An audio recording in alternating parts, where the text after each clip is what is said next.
ఇక్కడికి వచ్చిన మీడియా మిత్రులందరికీ నమస్తే.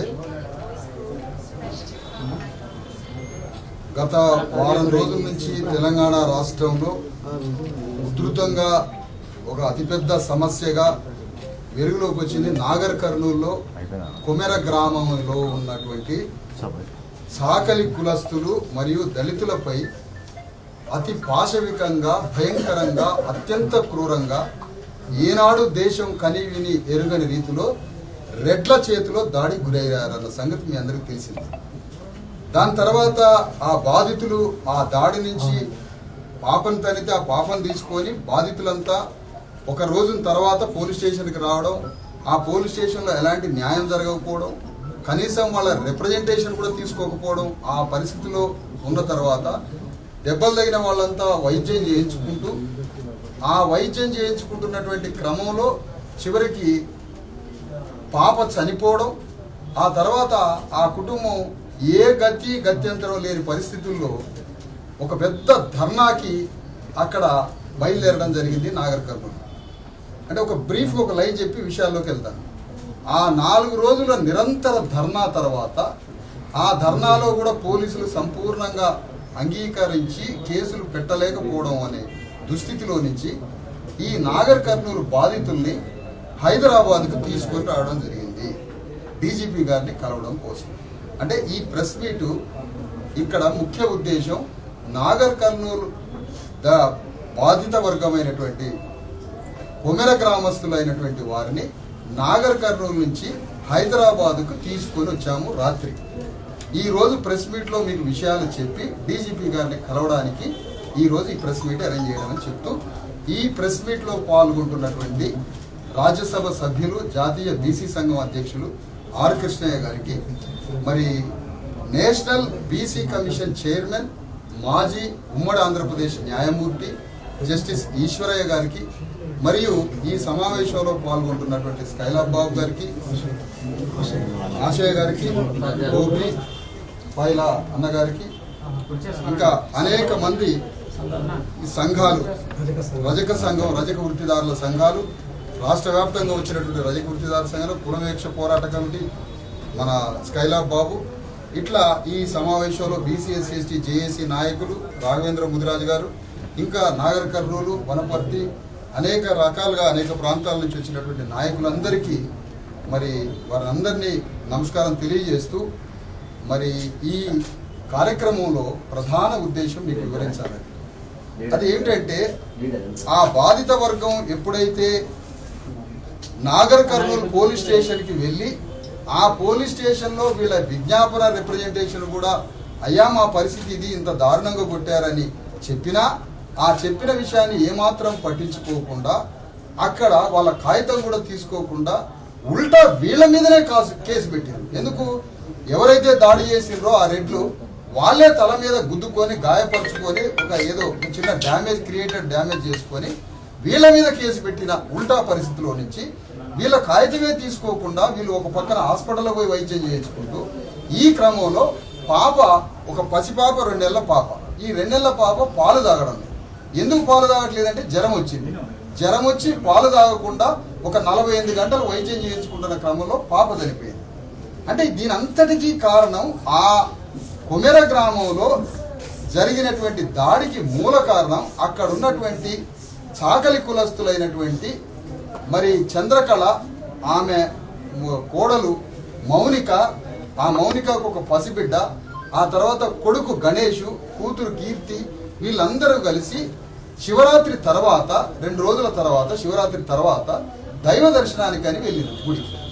ఆ గుడిలో దేవుడి దర్శనానికి వెళ్ళినప్పుడు ఆ దర్శనం చేసుకునేటప్పుడు 100 రూపాయలు కట్టాలి ఇక్కడ మీరు టికెట్కి, లేకపోతే మీకు దర్శనం లేదంటే, ఈ ఊరు మాది, ఈ గుడిలో సేవలు చేస్తున్నాం, చాకలి కులస్తున్నాం మేము, మా ఇంట్లో ఒకళ్ళిద్దరు మాదిగా ఎస్సీ కులాలు ఉండొచ్చు కోడలు, కానీ మేము ఒక చాకలి వాళ్ళం ఈ గుడికి సేవ చేస్తున్నాం, మాకు దర్శనం చేసుకోవడానికి 100 రూపాయలు కట్టడం ఏంటంటే అట్లా ఎదురు తిరుగుతారా మీరు, 100 రూపాయలు కట్టాల్సిందే అనే ఘర్షణలో నుంచి మాట పెరిగింది. ఓకే, కానీ వీళ్ళని గదిలో తీసుకుపోయి 3 గంటలు నిర్బంధించి అతి భయంకరంగా కొట్టడం జరిగింది.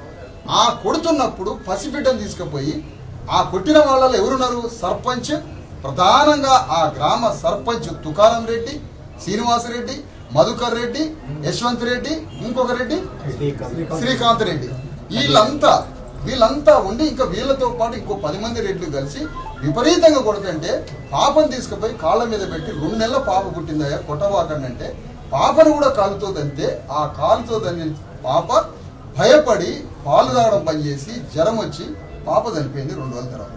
ఆ కొట్టిన తర్వాత వాళ్ళు పోలీస్ స్టేషన్కి పోయారు. పోలీస్ స్టేషన్లో ఎవరు పట్టించుకోలేదు. రెడ్లు కొట్టిన రెడ్లే 3 గంటలు కొట్టిన రెడ్లు ఉల్టా వాళ్ళే కేసు పెట్టారు. కేసు పెడితే వీళ్ళ మీద కేసు బుక్ అయింది, వాళ్ళ మీద కేసు బుక్ అయింది. ఇలాంటి పరిస్థితుల్లో దయనీయంగా ఉన్న పరిస్థితుల్లో అక్కడ ఉన్న కార్యకర్తలు బీసీఎస్సీ ఎస్టీ జేఏసీ కార్యకర్తలు ధర్మ సమాజ్ పార్టీ కార్యకర్తలు మీకు జరిగిన ట్రాక్ చెప్తున్నా ఫలానా సంఘం అని కాదు మాకు తెలియజేస్తే వెంటనే ధర్మ సమాజ్ పార్టీగా బీసీఎస్సీ ఎస్టీ జేఏసీగా మేము అక్కడికి పోయి ఒక పెద్ద ఎత్తున ఒక 4 గంటల ధర్నా చేయడం జరిగింది మెట్రోడ్ నాగరికత. అప్పుడు డిఎస్పీ అక్కడికి వచ్చి మీరు పోలీస్ స్టేషన్కి రండి మళ్ళీ కొత్తగా కేసు కడతాం అంతా రికార్డు చేస్తాం అని ఎంత చెప్పినా మేము నమ్మలే. అయినా కూడా ధర్నా కొనసాగుతూనే ఉంది. నాగర్ కర్నూలు ఎన్నో కిలోమీటర్ల ధర్నా మొత్తం ఆగిపోయింది. అది దాదాపు అర్ధరాత్రి 12 గంటల దాకా ధర్నా కొనసాగితే ఎస్పీ మాట్లాడి మీరు ముందు పోలీస్ స్టేషన్ పోయి కాగితం ఇవ్వండి కొత్తగా రికార్డు చేయండి అన్నారు. కొత్తగా రికార్డు చేయడానికి తీసుకుపోయినాం. బాధితుల్ని కుటుంబ సభ్యులు తీసుకుపోయి కూర్చోబెట్టినాం. డిఎస్పీ గారు మొత్తం కేసు రికార్డు చేసిండు. రికార్డు చేసి ఇవాళ కానీ రేపు కానీ రిమాండ్ చేస్తామని చెప్పిండు. మేమన్నది ఏంటి మర్డర్ కేసు నమోదు చేయాలి పాపం చంపినందుకు. వీళ్ళందరినీ కొట్టినందుకు అటెంప్ట్ మర్డర్ కొబ్బరికాయలు టెంకాయలు కొట్టే రాడ్ తీసుకొని కొట్టిండ్రు. దానికి అటెంప్ట్ మర్డర్ కేసు నమోదు చేయాలి. ఆ తర్వాత వీళ్ళ ఇంట్లో 2 ఎస్సీలు ఉన్నారు. ఒకరు కాదు 2 ఎస్సీలు ఉన్నారు. ఈ ఎస్సీలు కోడళ్ళు వాళ్ళని పడేసి కొట్టిండ్రు కాబట్టి అట్రాసిటీ యాక్ట్ అమలు చేయాలి. జాకెట్లు చింపి చాకల్లంజం ఉండాలారా అని చాలా గలీజు మాటలు ఇక్కడ ప్రెస్లో చెప్పలేని విధంగా మాట్లాడారు. కులం పేరుతో దూషించారు కాబట్టి ఎస్సీ ఎస్టీ అట్రాసిటీతో పాటు మహిళల మీద పురుషులు దాడి చేసి అసహ్యకరంగా మాట్లాడారు కాబట్టి దానికి సంబంధించిన సెక్షన్స్ అబ్యూజింగ్ సెక్షన్స్ పెట్టాలని ఆ విధంగా కేసు మొత్తం రాయడం జరిగింది. అవన్నీ పెడతామన్నారు. తెల్లారి నుంచి మా శిబిరం నడుస్తూనే ఉంది. మరుసటి రోజు నుంచి 2వ రోజు 3వ రోజు శిబిరం నడిచిన పోలీసులు మాత్రం వాళ్ళని అరెస్ట్ చేసింది ఎవరు చేసింది చూపించట్లేదు. ఏం కేసులు పెట్టింది చూపించట్లేదు. మర్డర్ కేసు నమోదు చేయలేమని అంటారు. కాసేపు ఒక 3 మాత్రం అరెస్ట్ చేసినామంటారు. మిగతా వాళ్ళు అబ్స్కాండ్ అయ్యారు దొరకట్లేదని అంటారు. ఇట్లా రకరకాల మాటలతో తప్పించుకోవడం జరిగింది. ఈలోగా బీసీ కమిషన్ పిలిచినాం, ఎస్సీ కమిషన్ పిలిచినాం. ఆ 2 కమిషన్లు వచ్చి విచారణ చేసిండ్రు. కలెక్టర్ కూడా విచారణ చేసిండు. ఎస్పీ కలెక్టర్లు వాళ్ళ ఎస్సీ బీసీ కమిషన్లతో విచారణ జరిపించిండ్రు. కానీ ఇప్పటి వరకు ఎవరిని అరెస్ట్ చేసిండ్రో తెలియదు, ఏ సెక్షన్లు పెట్టిండ్రో తెలియదు, ఎవరు అబ్స్కాండ్ అయ్యారో తెలియదు.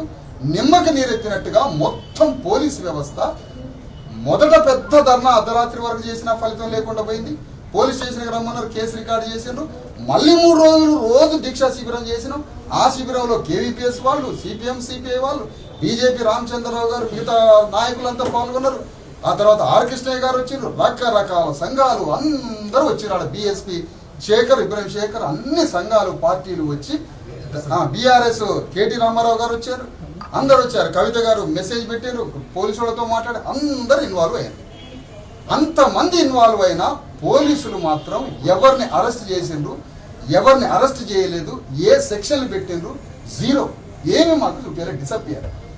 అట్లా 3 రోజుల ధర్నా తర్వాత నిన్న జరిగింది ఏంటంటే ఆ బాధితులు ఏదైతే ఊరుందో, నిందితులు ఏ ఊరైతుందో కొమెర గ్రామంలో ఏ రెట్లయితే కొట్టిండ్రో వాళ్ళందరినీ నాగర్ కర్నూలు తెప్పించి వాళ్ళతో ఒక పెద్ద ర్యాలీ చేయాలనుకున్నారు నిన్న పోలీసుల వెనక హస్తంతో.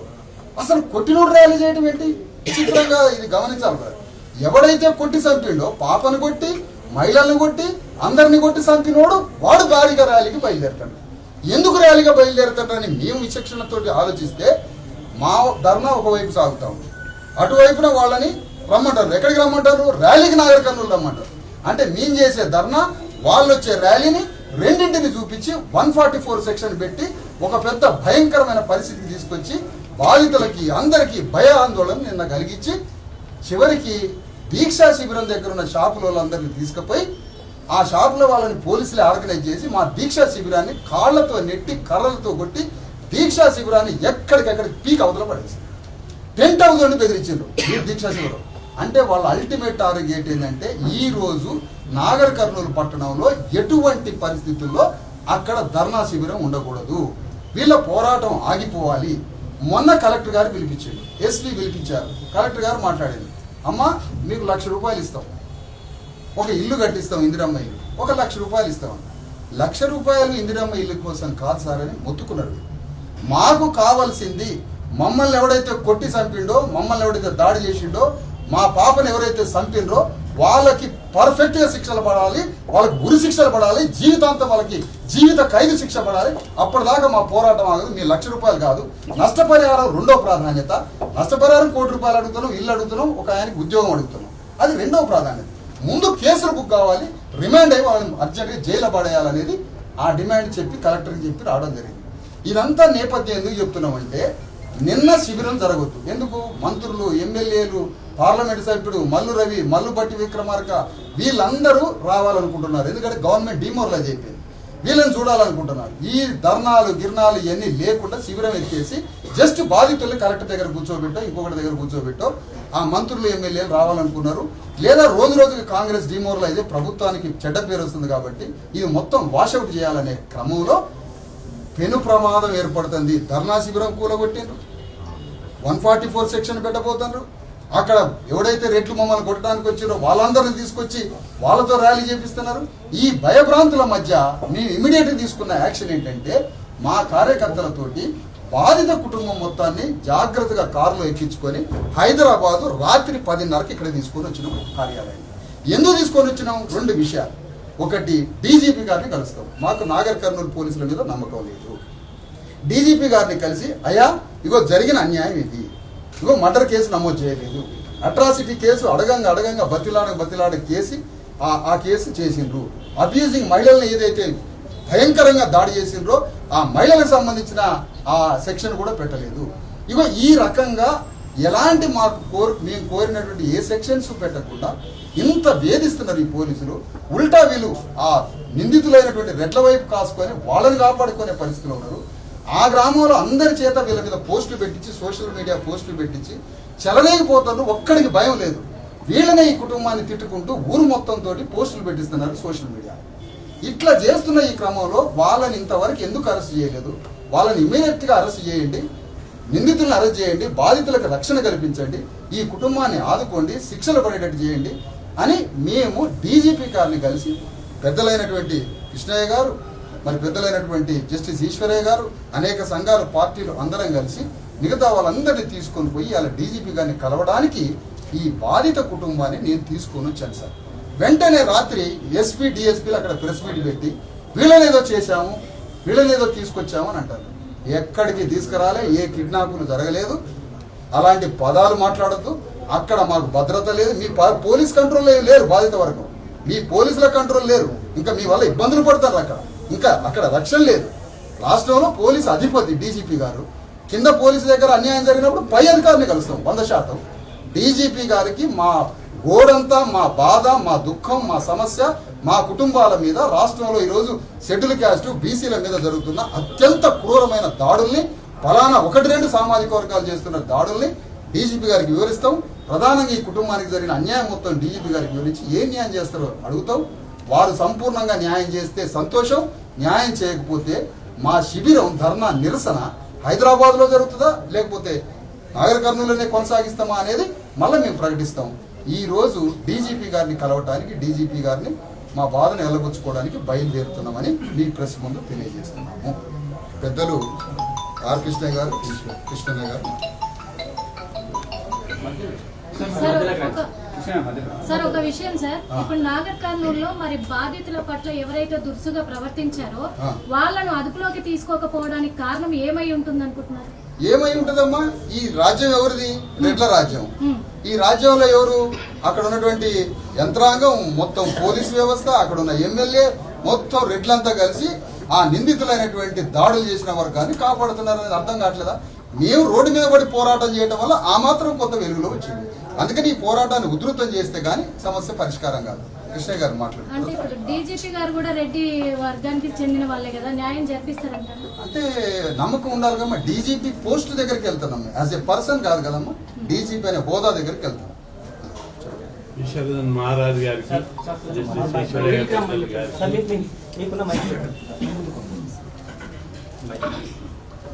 మా బాధ్యతలు కూడా కొంచెం ముందు రండి.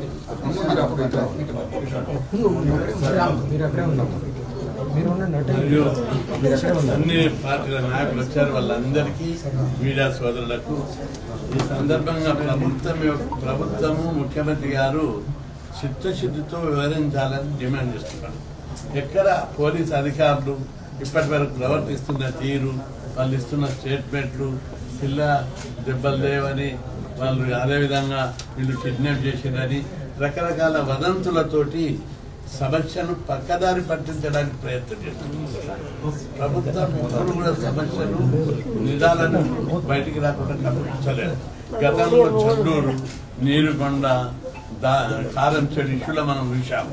అప్పటి ప్రభుత్వాలు ఎంత తొక్కి పెట్టాలని చూసినా ఆ సమస్య పెళ్ళుకి ప్రభుత్వాలని కురిపివేసినటువంటి సంఘటన. ఇది కూడా అట్టే ఉన్నది ఇప్పుడు ఇష్యూ. గతంలో దాదాపు 2 సంవత్సరాల నుంచి రాష్ట్రంలో బీసీల మీద, దళితుల మీద అనేక చోట్ల దాడులు జరుగుతున్నాయి. భద్రత లేదు వాళ్ళందరూ గ్రామాలలో. నేను ఈ సందర్భంగా ముఖ్యమంత్రికి మనం విజ్ఞప్తి చేస్తున్నా, మీరు ఊరికి ఉండేటోళ్ళు మీ వాళ్ళు 5 కుటుంబాలు 6 కుటుంబాలు, మా వాళ్ళు 90% 90% ఉన్నారు. మేము ఇట్లా ఒకటైతే మీ వాళ్ళు ఏడ ఉంటారు. మండల్ కమిషన్ అప్పుడు ఏమైంది, ఉస్మాన్ యూనివర్సిటీలో రిజర్వేషన్ వ్యతిరేకించడంలో తరిమి కొడితే రెడ్డి హాస్టల్లో, వైశ్య హాస్టల్లో, వీవి హాస్టల్లో పోయి తలదాచుకుంటారు. అట్లాంటి పరిస్థితి రావాలని మేము కోరుకుంటలేము. కానీ మీకు మీరుగా ఈ పరిస్థితి క్రియేట్ చేస్తే తప్పనిసరి భారీ మూల్యం చెల్లిస్తారని హెచ్చరిస్తున్నాను. రెండవది, ఇంతవరకు ముఖ్యమంత్రి కానీ మంత్రులు కానీ సరైన రీతిలో స్పందించడం లేదు. ముఖ్యమంత్రి గారు తాకీదారు చేశారు అందరికీ. మొత్తం రెవెన్యూ వ్యవస్థ, పోలీస్ వ్యవస్థ, ఎమ్మెల్యే, లోకల్ ఎమ్మెల్యే చెప్పినట్టు నడవాలి. నో రాజ్యాంగం, నో చట్టం, నో శాసనం. ఈ విధంగా చట్టానికి, న్యాయానికి, రాజ్యాంగానికి అతీతంగా ప్రభుత్వ యంత్రాంగాన్ని ఎమ్మెల్యే చుట్టూ కేంద్రీకరించడం అనేది దేశంలో ఇంతవరకు ఎక్కడ జరగలేదు, ప్రపంచంలో కూడా ఎక్కడ జరగలేదు. ఈ వ్యవస్థతోటే ఇవన్నీ కూడా ఎవరొచ్చినారు, ఈ నానా విభత్సాలు జరుగుతున్నాయి. మనం చూసాం. ఇన్ని రోజులుగా చెప్తుంటే మేము స్వయంగా చూసాం. ఇంత కర్కశంగా, అమానుషంగా ప్రపంచంలో ఎక్కడైనా జరుగుతుందా? 2 సంవత్సరాల పసిపిల్లను కూడా తంటారా? 2 నెలలు చిన్న పసిపాప. జంతువులు కూడా అసలు మనము ఎప్పుడన్నా సింహాలు, పులులు మనుషుల మీద దాడులు చేసినప్పుడు పెద్దల మీద దాడి చేస్తే కానీ చిన్నపిల్లలు ఉంటే టచ్ కూడా చేయదు. అంటే ఇంత క్రూరంగా, అమానుషంగా, జంతువుల కంటే హీనంగా ఇట్లా ప్రవర్తించడం అనేది చాలా దుర్మార్గం. ఈ వైఖరి మార్చుకోవాలి. ఎవరి కోసం చేస్తున్నారు, ఎందుకోసం చేస్తున్నారు? మనం 76 ఏళ్ల స్వతంత్రం తర్వాత డాక్టర్ బాబాసాహెబ్ అంబేద్కర్ ఒక గొప్ప రాజ్యాంగాన్ని రాసి ఇచ్చారు. స్వేచ్ఛ, సమానత్వం, అవన్నీ ఎక్కడ ఉన్నాయి? మీరు ఎక్కడ పాటిస్తున్నారు? రాజ్యాంగం ముక్కులు పట్టుకొని మాట్లాడుతున్నారు, బాగానే ఉంది. మరి రాజ్యాంగాన్ని ఎక్కడ అమలు చేస్తున్నామని చెప్పి నేను అడుగుతున్నాను. కాబట్టి పెద్దలు విశారద గారు చెప్పినట్టుగా యాక్ట్, ఎస్సీ ఎస్టీ యాక్ట్ కింద, అబ్యూజింగ్ కింద, ఇప్పుడు ఎన్ని యాక్ట్లు ఉన్నాయో వాటి కింద వాళ్ళని తీవ్ర స్థాయి లోపల అరెస్టు చేసి జైల్లో పెడితేనే వేరే భయపడతారు. లేకపోతే సమాజంలో 2 వర్గాలుగా చీలిపోయి ఇప్పటికే చాలా మంది ఫోన్లు చేస్తున్నారు. ఇక్కడ ఫోన్లు మామూలుగా చేసేది 2 చేస్తున్నారు. సార్ బీసీ ఎస్సీలంతా ఒకటే మా మీద దాడి చేసేటట్టున్నారు ఈ ఊళ్ళల్లో, మీ ఊళ్ళకి చెప్పమండి అంటే పరిస్థితి మీరే క్రియేట్ చేస్తున్నారు. ఎస్సీ ఎస్టీ బీసీలను ఒకటై, అగ్రకులాలందరినీ ఒకటై గ్రామాలలో డివైడ్ చేసినటువంటి పరిస్థితిని మీరు చేస్తున్నారు. ముఖ్యమంత్రి గారు వెంటనే స్పందించాలి. దీని మీద తీవ్రమైన విషయం. ఇది చాలా సెన్సిటివ్ ఇష్యూ. ఏదో అలా తప్ప దాన్ని కప్పిపుచ్చడానికి వీల్లేదు. దీన్ని వాస్తవాలను మీకు ఏమన్నా వచ్చేది అదిందా? మీరు ఆల్రెడీ ముఖ్యమంత్రి అయ్యారు. మీరు నిష్పక్షపాతంగా ఉండవలసిన అవసరం ఉంది. రాజ్యాంగం మీద ప్రమాణం చేశావు. మరి నిష్పక్షపాతంగా విచారణ జరపడానికి ఎవరి ప్రయోజనాల కోసం సీక్రెట్ ఉంటున్నారని ఎందుకు స్పందించడం లేదు? మీరు మా ఎమ్మెల్యేని ఎంటకేసుకోవాలైనా, లేకపోతే ఆ ఊళ్ళో ఉన్న రెడ్డిని ఎంటకేసుకోవాలైనా ఎందుకు స్పందించడం లేదు? ముఖ్యమంత్రి గారు స్పందించాలి. అనేక చిన్న విషయాలు మీద స్పందించే ముఖ్యమంత్రి, ఇది ఇంత ముఖ్యమైన అన్ని పార్టీలు పోతున్నాయి.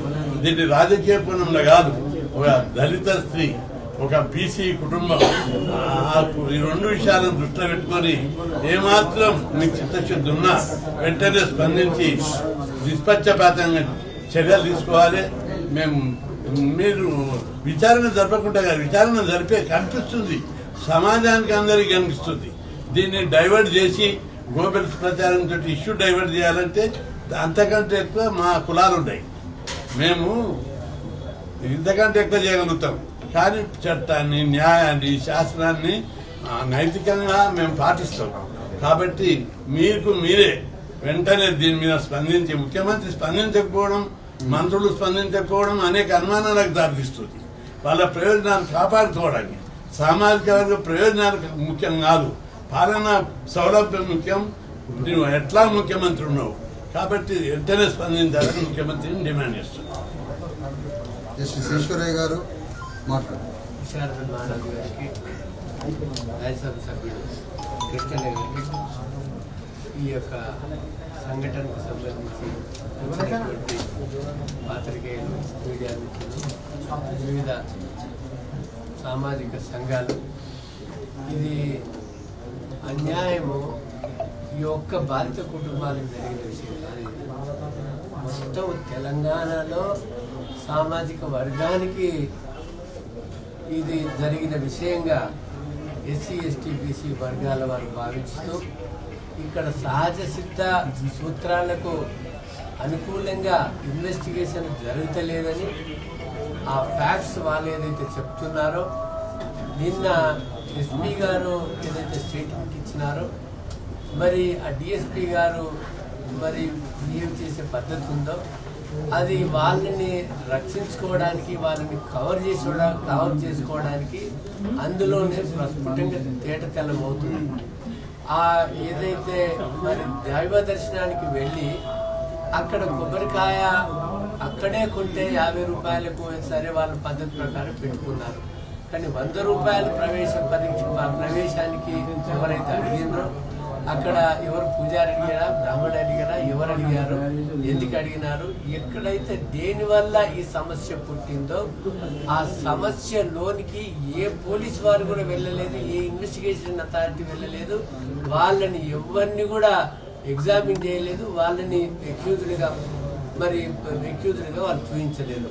కాబట్టి ఇక్కడ మూలములనే ఏదో ఒకటి అందులో తప్పిదం జరుగుతున్నది, దాపరికం జరుగుతుంది, వాళ్ళని సేఫ్ గార్డ్ చేస్తున్నట్లు ఈ కేసు కనపడుతుంది. కాబట్టి ఇంత జరిగిన తర్వాత ఇవైతే వివిధ సంఘాలు, ప్రజా సంఘాలు స్పందిస్తున్నాయో, రాజకీయ పార్టీలు స్పందిస్తున్నాయో, మరి విశారదన్ మహారాజు కృష్ణన్న గారు చెప్పినట్లు ఇది ఈ సంఘటన ఇంతటితో ఆగదు.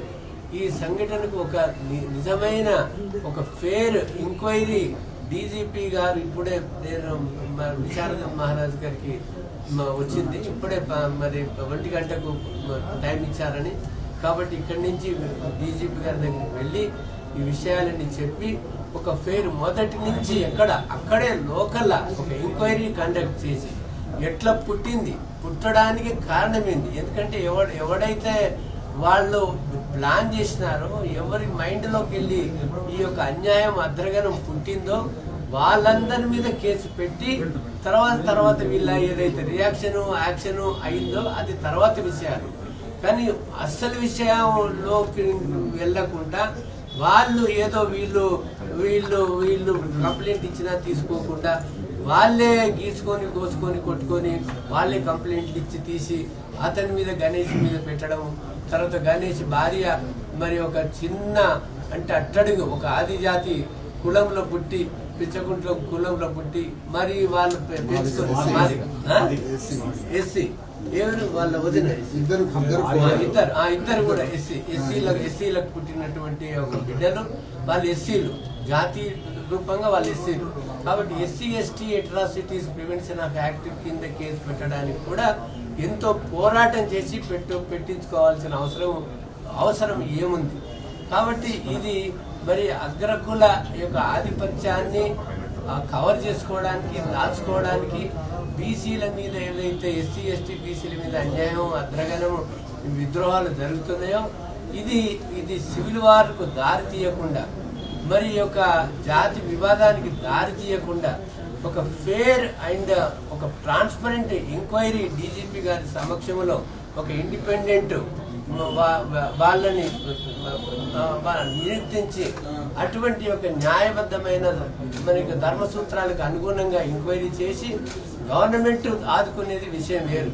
వాళ్ళకి ఇల్లు ఇచ్చేది, వాళ్ళకు ఉద్యోగం ఇచ్చేది, ఆర్థిక సాయం చేసేది అది వేరు.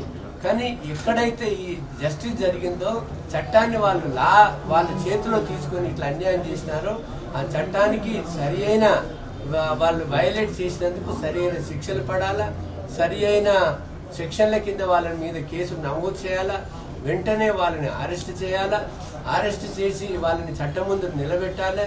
అప్పుడే ప్రజలకు వారి మీద నమ్మకం కలుగుతుంది.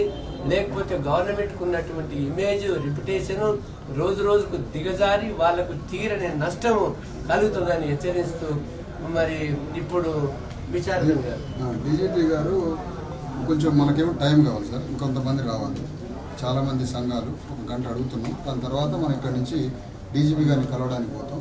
ఇప్పుడు సిపిఎం పార్టీ రాష్ట్ర కార్యదర్శి జాన్ వెస్లీ గారు రావాల్సి ఉంటే వారు ఒక మీటింగ్ వల్ల వనపర్తి వెళ్తూ ప్రతినిధులుగా మరి స్కైలాబ్ బాబు కులవివక్ష పోరాట కమిటీ రాష్ట్ర అధ్యక్షులు వారిని, రజక సంఘం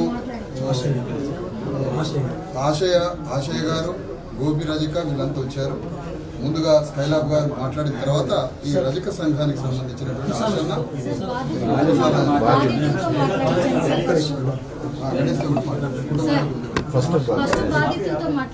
ఒక్క నిమిషం వీళ్ళదైతే ఇక మన బాధితులతో మీడియా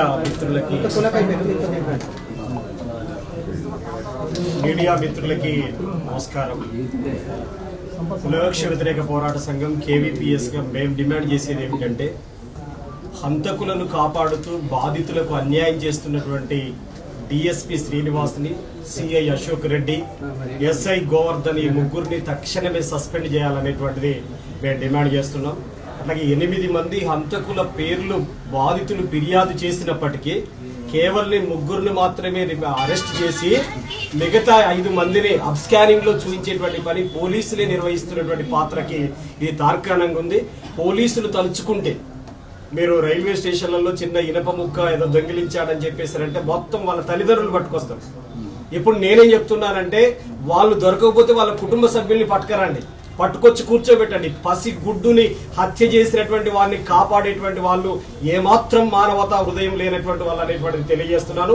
అటెంప్ట్ మర్డర్ కేసు అనేది మేము కోరట్లేదు. హత్యా నేరం కింద సెక్షన్ బిఎన్ఎస్ 103 ప్రకారంగా హత్యా నేరం కింద కేసు నమోదు చేయాలని చెప్పి డిమాండ్ చేస్తున్నాను. ఈ రాష్ట్రంలో అక్కడే ఉన్నటువంటి ఎంపీ మల్లు రవి గారు ఒక దళిత బిడ్డ అని చెప్పి చెబుతున్నాడు.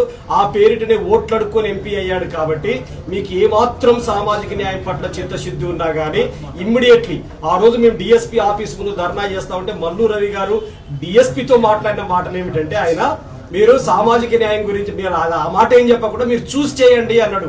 ఎంపీ గారు ఎటువైపు చూడాలి? బాధితుల వైపు చూడమని చెప్పండి, మీరు హంతకుల వైపు చూడండి అని చెప్పినట్టుగా ఉంది మల్లు రవి గారి మాట చూస్తే. అందుకనే మేము డీజీపీ గారిని కూడా ఇంతకుముందే కలిసాం. వారు మాట్లాడుతున్న తీరులో ఈ కేసును తప్పుదోవ పట్టించేటువంటి వైఖరి ఎక్కువ ఉంది. ఆమె ఎస్సీ కాదనేటువంటి తీసుకొస్తున్నారు. ఎస్సీ కాకపోతే మీ ఎంక్వైరీలో తేలుతుంది కదా. ముందు SC ST atrocity prevention act పెట్టండి, పెట్టిన తర్వాత కదా తెలిసేది. అట్లేం మాట్లాడకుండా హత్య చేసినటువంటి హంతకుల్ని వదిలేసి ఎస్సీ ఎస్టీ కేసు మిస్ చేసి రకరకాల కుట్రలు కుతంత్రాలు దీని వెనకాల జరుగుతున్నాయి. డీజీపీతో పాటు ఒక సిట్టింగ్ జడ్జితో న్యాయ విచారణ జరపండి, ఫాస్ట్ ట్రాక్ వేసి కేసును త్వరితగతిన ఇమీడియట్లీ చేయాలి. రాష్ట్రంలో శాంతి భద్రతల సమస్య ఏర్పాటుకి నాగర్ కర్నూలు పోలీసులే బాధ్యత వహించాల్సి వస్తుంది అని చెప్పేసి హెచ్చరిస్తూ, ఆ బాధిత కుటుంబానికి న్యాయం జరిగేంత వరకు కులవివక్ష వ్యతిరేక పోరాట సంఘం కేవీపీఎస్ వాళ్ళ తోడుగా ఉంటుందని చెప్పి తెలియజేస్తూ ముగిస్తున్నా. రజక వృత్తిదారుల సంఘం ఆశన్న గారు మాట్లాడారు. ఈ సందర్భంగా ఇప్పటికే రాష్ట్ర వ్యాప్తంగా ఈ సంఘటన పైన రజక సంఘాలు ఐక్యంగా ఏర్పడి ఇతర దళిత సంఘాలు, బీసీ సంఘాలు అందరం కూడా దాదాపు 10 రోజుల నుంచి పోరాడుతూ ఉన్నాం. మరి ఇంత పెద్ద ఎత్తున ఉద్యమం జరుగుతూ ఉంది, పోరాడుతూ ఉన్నాము. మరి ఎందుకు ముఖ్యమంత్రి గారు స్పందించడం లేదని చెప్పి మేము ఈరోజు ప్రశ్నిస్తా ఉన్నాం. అదేవిధంగా ఇటీవల ముఖ్యమంత్రి గారు అసెంబ్లీలో అన్నాడు, ఒక బట్టలు ఉతికేటువంటి ఒక రజకుని నేను ఎమ్మెల్యే చేసిన అని చెప్పి మాట్లాడాను. అదే ఉమ్మడి వైపున్నర జిల్లాలో. మరి ఒక రజక అమ్మాయి చిన్న పాపని చంపితే రజకుల్ని కొట్టి నానా విధాలుగా మనల్ని చిత్రహింసలు చేస్తే ఎందుకు నీ కళ్ళకు కనపడడం లేదు, నీ చెవులకు వినపడడం లేదు? వాళ్ళు ఎందుకు అరెస్ట్ చేయాలని చెప్పి ఈ సందర్భంగా నేను ముఖ్యమంత్రి గారిని ప్రశ్నిస్తా ఉన్నా. కాబట్టి వెంటనే వాళ్ళందరిపైన హత్య కేసు పెట్టాలి, ఆ నిందితులు వెంటనే అరెస్ట్ చేయాలి. అదేవిధంగా అక్కడ ఉన్నటువంటి డిఎస్పీ సిఐఎస్ఐని తొలగించాలని చెప్పి కూడా ఈ సందర్భంగా మేము డిమాండ్ చేస్తున్నాం. దాంతోపాటు ఈ రోజు ఈ ఘటనలన్నిటికి సంబంధించి పెద్ద ఎత్తున జరుగుతూ ఉంటే ఎందుకు ప్రభుత్వ యంత్రాంగం కలెక్టర్ ఆ ఊరికి పోడు, వాళ్ళని పరామర్శించాడు, అదేవిధంగా బీసీ మంత్రి పోడు పరామర్శించాడు. ఈ రకంగా జరుగుతూ ఉంటే ప్రభుత్వ యంత్రాంగం ఎందుకు ఇంత నిర్లక్ష్యం అంటే ఒక రజక కుటుంబం కాబట్టి, ఒక దళిత కుటుంబం కాబట్టి చంపినా కొట్టినా ఏం చేయరని చెప్పి ఈ రకంగా వీళ్ళు వ్యవహరిస్తా ఉన్నారు. కాబట్టి ఇప్పటికే గ్రామ స్థాయిలో బీసీ సంఘాలుగా, రజక సంఘాలుగా, దళిత కలిసి కొవ్వొత్తుల ర్యాలీ జరుగుతూ ఉన్నాయి, ప్రదర్శన జరుగుతూ ఉన్నాయి. ఈ రోజు పెద్ద ఎత్తున రాష్ట్ర వ్యాప్తంగా నిరసన జరుగుతూ ఉన్నాయి. కాబట్టి రేపు జరగబోయేటువంటి ఏ పరిణామాలకైనా ఈ ముఖ్యమంత్రి బాధ్యత వహించాలి. అందుకోసం వెంటనే న్యాయం చేయాలని చెప్పి సందర్భంగా మేము రజక వృత్తిదారుల సంఘంగా, రజక సంఘాలుగా మేము డిమాండ్ చేస్తా ఉన్నాం.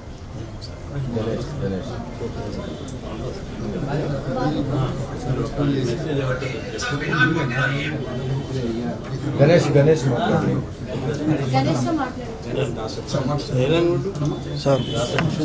గోపిరాజుగా రాష్ట్ర అధ్యక్షుడు మాట్లాడారు.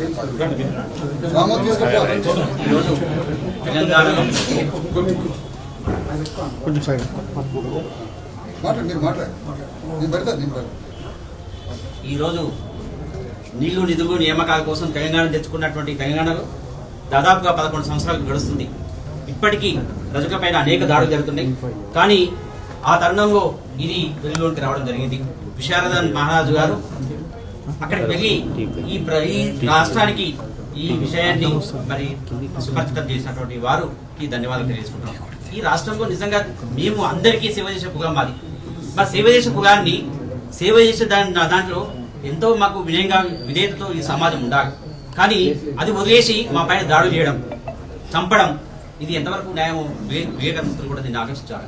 మీరు కూడా మాకు సహకరించాలి. మా ఉద్యమం ఒక సైడ్ అయితే మీరు దాన్ని సమాజానికి తీసుకుపోవాల్సినటువంటి బాధ్యత మీ విజయస్కాంత పైన ఉందని చెప్పి సందర్భంగా తెలుసుకుంటున్నాం. కాబట్టి నిందితులని మరి ఎవరైతే 8 మంది ఉన్నారో రెడ్డిలు, తప్పకుండా వారిని తక్షణమే హత్య కేసు కింద అరెస్ట్ చేసి మరి రిమాండ్కి పంపాలని చెప్పి సందర్భంగా తెలుసుకుంటున్నాం. మరి అంతేకాకుండా బాధితుల కుటుంబానికి ₹1 ఒక ఇల్లు, ఆ కుటుంబంలో మరి ఒక ఉద్యోగం కూడా ఇవ్వాలని చెప్పి సందర్భంగా తెలియజేసుకుంటున్నాం. ఈ రాష్ట్రంలో తొందరగా త్వరితగతిన న్యాయం జరగకపోతే మాత్రం రాష్ట్ర వ్యాప్తంగా 33 జిల్లాలు, ప్రతి మండల కేంద్రంలో, జిల్లా కేంద్రంలో, నియోజకవర్గ కేంద్రంలో తప్పకుండా మరి దీక్షలు కానీ, నిరాహార దీక్షలు కానీ, ర్యాలీలు కానీ పెద్ద ఎత్తున చేస్తామని చెప్పి సందర్భంగా తెలుసుకుంటున్నాం.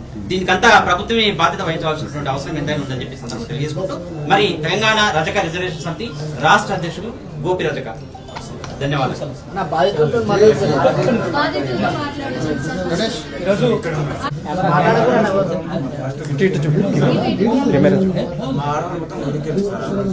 గుడికెళ్తే వాళ్ళని ఇట్లా మా భార్య, మా అమ్మ, మా అక్క, మా వదిన, మా పిన్ని వీళ్ళందరూ గుడికి వెళ్తారు. వీళ్ళని చూసి వెంబడే గేట్ వేసుకున్నారు. ఎందుకు గేట్ వేసుకున్నారు అది అని అడిగితే, ఫస్ట్ మీరు ₹100 ఇచ్చి గుళ్ళకి రావాలంటే, ఎందుకు సార్ మేము అడిగితే, ఫస్ట్ మీరు గుళ్ళకి రావాలంటే ₹100 అంటే, అదే ఏంటి సార్ మీరు టెంకాయ తీసుకున్నాం కదా, టికెట్ ఉందని టోకన్ ఉందని అడిగితే, అవన్నీ ఏం లేదు, మీరు ₹100 ఇస్తేనే రావాలన్నాడు. అయితే మేము అదే సార్ మీరు టికెట్ అన్ని ఏంటి లేకపోతే టోకన్ అని అంటే, అవన్నీ ఏం లేదు, ఫస్ట్ అయితే మీరు ₹100 ఇస్తారు అంటే, మేము ఏం సార్ అని మేము అంటే, ఇక మా వాళ్ళని మా భార్యని నువ్వు అసలు మా సాకులను తీసుకున్నావు, నువ్వు మదిగానే అంట, అది అన్ని గలీజ్గా మాట్లాడతారు. ఇక వీళ్ళు ఏడుకుంటా కిందికి వచ్చారు. కిందికి వచ్చినాక వీళ్ళు నాతో చెప్పారు, ఇట్లా అన్నారు అన్ని చెప్తే నేను పోయి అడగడానికి పోతే ఇక అందులోనే నన్ను పట్టుకొని గుర్తూనే ఉన్నారు, నువ్వే నన్ను అడిగేంత అది అని. సార్ ఫస్ట్ చేయడం ముఖ్యంగా ఏంటంటే, నా భార్య ఎస్సీగా కాదా, నా బిడ్డ ఎస్సీగా కాదా, వీళ్ళు కులం గురించి కొట్లాడుతున్నాం సార్. నా బిడ్డ చచ్చిపోయిందని మేము కడుపు కోసం మేము కొట్లాడుతుంటే, ఇక్కడ కులం కోసం కొట్లాడుతాం సార్. మీకు కులమే కావాలా, నా బిడ్డనే న్యాయం జరిపిస్తారని మేము కొట్లాడుతుంటే, ఇక్కడ కులం గురించి మాట్లాడుతారు సార్. అది కులం అయితేనే, మాది అయితేనే మీరు న్యాయం చేస్తారు సార్. న్యాయం అంటే కులం కాకపోతే చేయరా? ఇది సార్ మేము ఒప్పుకున్నది. కొట్టిన వాళ్ళ సర్పంచ్ ఉన్నాడా? అక్కడ పక్కనే ఊకొని కొట్టేస్తున్నారు సార్. సర్పంచ్ ఎలక్షన్ అప్పుడు మీరు వేరే పార్టీకి సపోర్ట్ చేశారని ప్రధానమైనటువంటి ఆరోపణ. దాన్ని ఏమన్నా కోపంగా చూపించి ఇప్పుడు ఏమన్నా అటాక్ చేశారా? అది కూడా మనసులో పెట్టుకుని. మాకు ఆ పార్టీల గురించి నేను తిరగలేదు సార్. పార్టీల గురించి నాకు తెలియదు సార్. అసలు నేను ఎవరికి సపోర్ట్ ఏదో మా పని చేసుకున్నామా, తిన్నామా, ఇంట్లో పండుకున్నామా అనేది తెలుస్తుంది మాకు. అవన్నీ సర్పంచ్ కొడుకు కూడా ఉన్నాడా? సతీష్ రెడ్డి ఉన్నారు సార్. ఎవరెవరు కొట్టారు పేర్లు? సార్ ఫస్ట్ శ్రీనివాస్ రెడ్డి పక్కన శ్రీకాంత్ రెడ్డి మధురెడ్డి పక్కల సతీష్ రెడ్డి, తూకారాం రెడ్డి కొడుకు సతీష్ రెడ్డి సార్, సర్పంచ్ కొడుకు. దాని తర్వాత నరేష్ కన్ని, ఇంకా పవన్, వాళ్ళందరూ ఉన్నారు సార్. మిమ్మల్ని ఎన్ని గంటల సేపు రూమ్ లో బంధించారు? 5:30కు నుంచి మొదలెడితే 8:30-9 అయింది మేడం. అమ్మ మీరున్నారు కదా, అంటే వాళ్ళు ఒక అబద్ధం ఆడుతున్నారు. అంటే ఈ దాడి జరిగినప్పుడు పాప లేనే లేదు అసలు అని అంటున్నారు, పాపను మేము ముట్టుకోలేదు అంటున్నారు. ఒక తల్లిగా మీరు ఏం చెప్పారు? నేను అక్కడనే ఉన్నప్పుడు పాపను నేను ఎక్కడ పెట్టగలుగుతా? నేను కూడా అక్కడనే ఉన్నా, పాప నా చేతిలోనే ఉంది. పాపను వేరే దగ్గర పెట్టే సమస్య లేదు. ఎందుకంటే చిన్న పిల్లని వదిలేసి నేను ఎక్కడికి వెళ్ళలేను. ఒక్క క్షణం కూడా మా పాపని నేను వదిలిపెట్టి ఉండలేదు.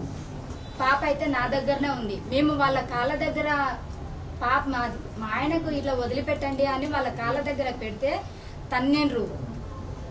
వాళ్ళు కాళ్ళతో తంతే పాప అట్లా దూరంగా పడింది. మా ఆడబిడ్డ తీసుకొని పాపకి ఓదార్చడం జరిగింది. ఎందుకంటే నన్ను కొట్టడం వల్ల నేను కింద పడిపోయినా. మా ఆడబిడ్డ తీసుకొని పాపను ఓదారుస్తుంటే ఆమె ఏడుపు ఆపలేదు, గట్టిగా ఏడుస్తుంది. తర్వాత నాకు ఇచ్చి సైడ్ కూర్చొని పాలు ఇవ్వు, నేను వాళ్ళకి ఆపుతా అని చెప్పేసి మా ఆడబిడ్డ నాకు ఇచ్చి వెళ్ళింది. నేను పాలకు పెట్టుకున్నా పాపని, కానీ పాలు తాగట్లేదు పాప. ఇంకా పాలు తాగట్లేదు అని చెప్పేసి ఇంకా మళ్ళీ కొట్టొద్దుమని వాళ్ళకి ఎంత అడుగున్నా. సర్పంచ్ తూకారాం రెడ్డి కూడా అక్కడనే ఉన్నారు. కానీ వాళ్ళని ఎంత అడుక్కున్నా కానీ మాదిగ లంజన్ చేసుకున్నాడు వాడు. అది చాలా గలీజ్గా మాట్లాడాడు, నేను చెప్పలేకపోతున్నా. నువ్వు మాదిగ లంజావు కదా, నీ గుడిమెట్లు ఎక్కే ధైర్యం నీకెవరిచ్చిరు, రెడ్డిలకు ఎదురు తిరిగే ధైర్యం నీకెవరిచ్చిరు అని చెప్పేసి జుట్టు పట్టి కొట్టడము, గొంతు పట్టి నొక్కడము, అక్కడ ఉన్న గోడలకేసి కొట్టడము జరిగింది. ఇంకా అంతలో నేను కింద పడిపోవడం వల్ల కింద పడ్డగా నుంచి పాప ముఖమన్న చూసి వదిలిపెట్టండి అని పాపని వాళ్ళ కాళ్ళ దగ్గర పెడితే పాపను తన్నేసింది. ఇప్పుడు ఎలాంటి న్యాయం కావాలనుకుంటున్నారు? ఎందుకంటే మీ పైన దాడి చేశారు, కులం పేరు చెప్పి దూషించారు అని చెప్తున్నారు. ఎలాంటి శిక్ష పడితే బాగుంటుంది అనుకుంటున్నారు? మీ పాప ప్రాణాలు కోల్పోయారు కాబట్టి. మా పాప ప్రాణం తీసిన వాళ్ళు ఎవరైతే ఉన్నారో వాళ్ళకి మాత్రం ఉరిశిక్ష పడాలి. ఖచ్చితంగా అది మేము చూడాలి. అప్పుడే నా బిడ్డకు న్యాయం జరుగుతుంది అని నాకు నమ్మకం వస్తుంది. ఎందుకంటే ధర్నా చేసేటప్పుడు డిఎస్పీ చెప్పిండు, నేను వాళ్ళని అరెస్ట్ చేసిన 8 మంది వచ్చిర్రు, అరెస్ట్ చేసిన అని ఒకసారి చెప్పిండు. 10 నిమిషాల తర్వాత నాకు 4 దొరికిర్రు అని ఒకసారి చెప్పిర్రు. మళ్ళీ 10 నిమిషాల తర్వాత నేను 3 అరెస్ట్ చేసిన అని చెప్పిర్రు. వాళ్ళ మాట నేను ఎట్లా నమ్మాలనో కూడా నాకు తెలియదు. ఎవరికైతే అరెస్ట్ చేసిరో వాళ్ళకు ఒకసారి చూపిమని కూడా అడిగినాము. ఇది రూల్స్ కానే కాదు అని చెప్పిర్రు మాకు. అంటే చూపించలే, నువ్వు అడగడము రూల్స్ కాదు, అడగకూడదు. మేము అరెస్ట్ చేసినాము అని చెప్పినప్పుడు నువ్వు వినాలి, కానీ నువ్వు అడగడం రూల్స్ కాదు, అది అసలు ఒప్పుకోరు అని చెప్పేసి మాకు దబాయించిండు. ఆయన మీద మాకు నమ్మకం లేదు. మాకు న్యాయం డిఎస్పీ చేస్తాడు అని కూడా మాకు నమ్మకం లేదు. మాకు ఎవరు రాలేదు. ఎందుకంటే మేము పోలీసుల దగ్గరనే పోయినాము, వాళ్ళే మాకు న్యాయం చేయలేదు. మేము వాళ్ళ చుట్టూ తిప్పుకుంటూనే ఉన్నారు. విశారదన్ సార్ వచ్చిన తర్వాతకి అక్కడ మా పాప చనిపోయింది అని తెలుసుకొని సార్ వచ్చిన తర్వాత అక్కడ ధర్నా చేసిన తర్వాత సార్ మాకు ముందుండి చూసుకున్నాడు కాబట్టి అప్పుడు మా కేసు తీసుకున్నారు. వీళ్ళు ఏమంటే తుకారాం రెడ్డి సర్పంచ్ ఏం చెప్తారంటే, పోలీసులు మా వాళ్ళే, ఎమ్మెల్యే మా మనిషే, రేవంత్ రెడ్డి మా మనిషే, మీరు ఎక్కడికి వెళ్ళినా మీరు తక్కువ జాతి లంజలు కాబట్టి ఎక్కడికి వెళ్ళినా ఏం పీకలేరు, ఎందుకంటే అందరూ మా మనుషులే కాబట్టి మీరు ఎక్కడికి వెళ్ళినా ఏం పీకలేరు అని చెప్పేసిండ్రు డైరెక్ట్. ఇప్పుడు కూడా జరిగింది కూడా అదే. ఎవరు ఎమ్మెల్యే ఎవరైతే ఉన్నారో వాళ్ళు ఒకసారి వచ్చి ఏం జరిగింది అని కూడా మాకు ఎవరు అడగలేదు, అస్సలు కూడా రాలేదు. కలెక్టర్ గానీ ఎవరైనా వచ్చారు?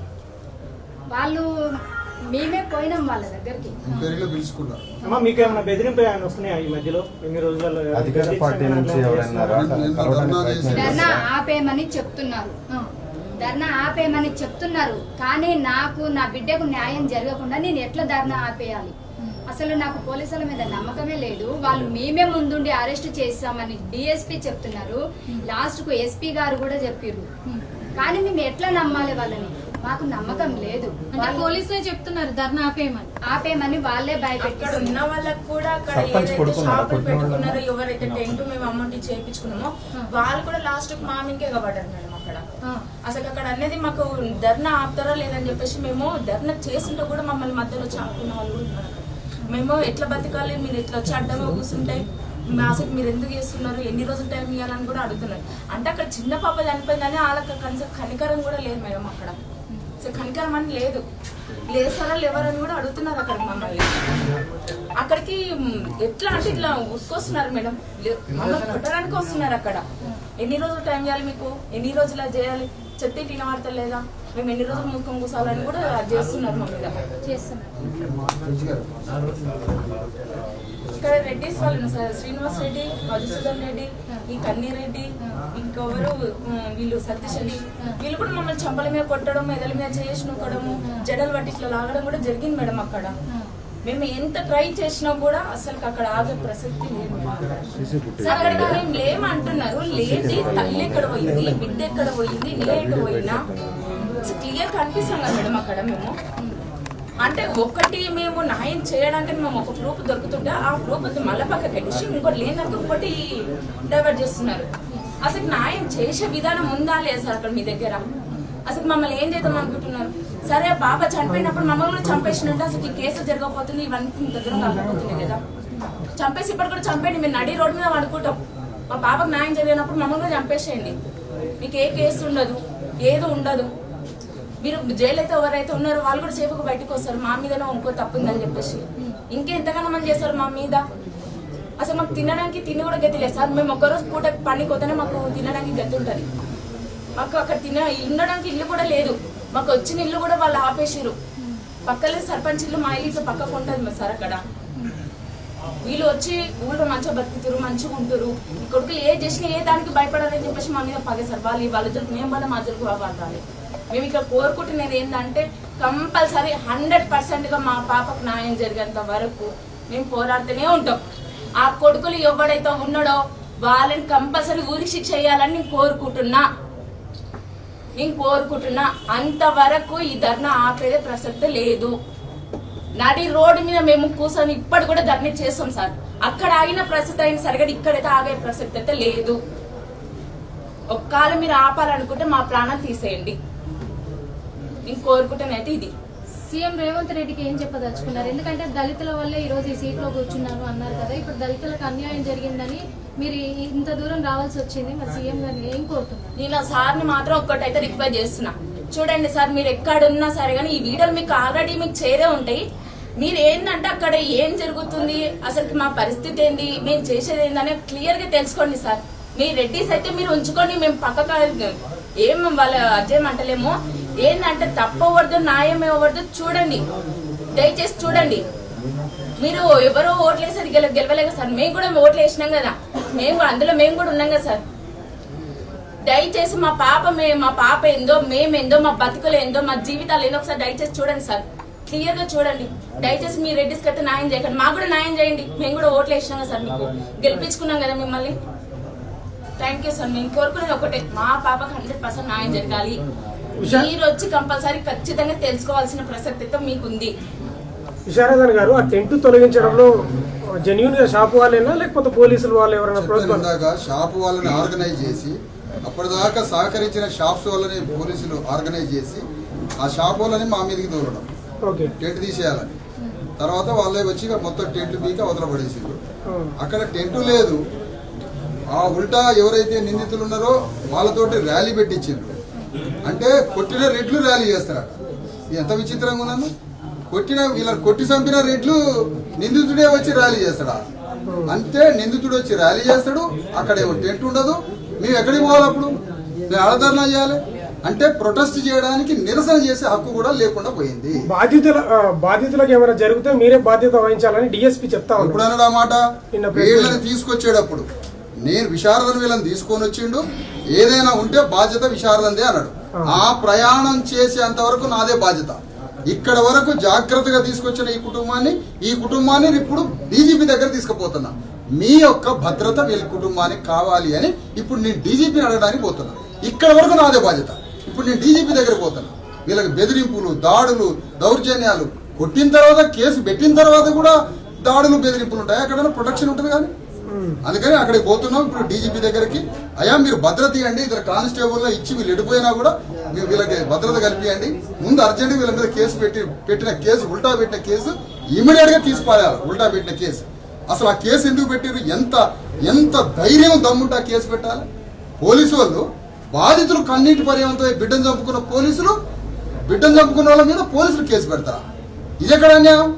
అందుకని ఈ సందర్భంగా మరీ ముఖ్యంగా ఒక మాట చెప్తున్నాం. మల్లు రవి, మల్లు బట్టి విక్రమార్క ఇద్దరిని దళితుల్ని కాపాడమని అంబేద్కర్ రిజర్వేషన్ సీట్లు ఇస్తే పోటీ చేసి గెలిచారు.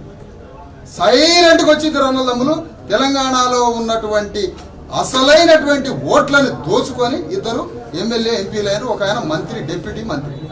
మనం ముఖ్యమంత్రి రేవంత్ రెడ్డి మీద ఫోకస్ చేస్తున్నాం, ఆయన 100% బాధ్యుడు. కానీ ఉప ముఖ్యమంత్రి దళితుడై ఉండి ఇంత భయంకరమైన దాడులు జరుగుతుంటే మౌనంగా ఉన్నాడు. ఎంత నేరస్తుడితను! నీ ఇంట్లో పెళ్లి, వీళ్ళ ఇంట్లో సావు. ఇప్పుడు ఏం చేస్తావు చెప్పు? పార్లమెంటులో మాలా మాదిగలు ఎస్సీల యొక్క ఘోషని, బాధని, కష్టాలని, కన్నీళ్ళని పార్లమెంటులో చెప్పాలని ఒక నియోజకవర్గాన్ని అంబేద్కర్ రాజ్యాంగం ద్వారా మల్లు రవి కేటాయించాడు. మల్లు రవి ఏం చేస్తాడు మరి? ఇక్కడ బాధితులు చూడటానికి వచ్చిండ మల్లు రవి, మల్లు బట్టి విక్రమార్కని ఈ సందర్భంగా చెప్తున్నాం. ముందు క్షమాపణ చెప్పండి. ఈ రోజు వరకు బాధితులు చూడలేకపోయామని క్షమాపణ చెప్పండి. పక్కనే ఉన్నటువంటి షాద్నగర్ ఎమ్మెల్యే ఎవరన్నా? శంకర్, ఈర్లపల్లి శంకర్. కులానికి ఒక చాకలి రజక నీ రక్త బంధువుల్ని పడేసి కొట్టారు, చంపారు నీ రక్త బంధువులు. నువ్వు ఎమ్మెల్యే అయింది ఏ విధంగా వెళ్ళావు? ఒక బీసీగా, ఒక చాకలిగా అసెంబ్లీలో పోయాను. వీళ్ళకి సహాయం చేసి చరితార్థుడు అవుతావా, చరిత్ర హీనుడు అవుతావా తెలుసుకోవాలి శంకర్. అందుకనే ఎమ్మెల్యే శంకర్, మంత్రులు, ఎస్సీ మంత్రులు, ఎస్సీ ఎమ్మెల్యేలు ఈ బాధితుల్ని మీరు సుఖంగా మీరు అంత దూరం రాలేరు కాబట్టి నాగర్ కర్నూలు, హైదరాబాద్లోనే బాధితులు ఉన్నారు కాబట్టి ఎస్సీ ఎమ్మెల్యేలు, ఎస్సీ మంత్రులు, బలహీన వర్గాల మంత్రులు, ఎమ్మెల్యేలు ఉన్నారు. బీసీ ఎమ్మెల్యేలు, మంత్రులు ఉన్నారు. ఎస్సీ ఎమ్మెల్యేలు, మంత్రులు ఉన్నారు. మీరు నాగర్ కర్నూలు దాకా చెమటలు పడి ఆడొస్తారో కానీ కుటుంబం ఏండే ఉంది కాబట్టి వీళ్ళని బలకరించి వీళ్ళకి కొద్దిగా ధైర్యం చెప్పి వీళ్ళ మంచి చెడు చూడటానికి రమ్మని కోరుతున్నాం. వీళ్ళకి న్యాయం చేయడంలో, పోరాటంలో భాగస్వాములుగా మాట్లాడు. రాజస్థాన్లో దళితుల మీద దాడి జరిగితే ఎమ్మెల్యేలు, మంత్రులు ఒక సందర్భంలో రాజీనామా చేసి పారేశారు. ఒక సందర్భం బతికేందుకు ఈ పార్టీలో ఉండి మా వర్గాల మీద దాడులు చేస్తారని రాజీనామా చేసి పారేశారు. ఆ ధైర్యం ఉందా మీకు? ఆ ధైర్యం లేదు. కనీసం పలకరియడానికి వచ్చిందా? లేదు. అందుకని ఈ సందర్భంగా అంటున్నాం, రెట్లు ఎంత నేరస్తులో వీళ్ళని కొట్టడంలో, ఓపెన్ గా చెప్తున్న ఈ మాట, రెట్లు ఎంత నేరస్తులో వీళ్ళని కొట్టడంలో ఈ బాధిత వర్గాలైనటువంటి ఎస్సీ బీసీలు కూడా అంతే నేరస్తులు. ఎందుకు? మీరు మౌనంగా ఉండబట్టే ఈ దాడులు జరుగుతాయి. మీరు రక్షించే చర్యలు మీ నుంచి ఎలాంటి లేవు కాబట్టి వీళ్ళ మీద దాడులు జరుగుతాయి. అందుకని ఈ సందర్భంగా ఎస్సీ మంత్రులు, ఎస్సీ ఎమ్మెల్యేలు, బీసీ మంత్రులు, బీసీ ఎమ్మెల్యేలు వీళ్ళ పోరాటంలో పాల్గొని వీళ్ళని రక్షించి నిందితుల మీద కేసులు బుక్ చేసే దాంట్లో ఇన్వాల్వ్ అవుతారా?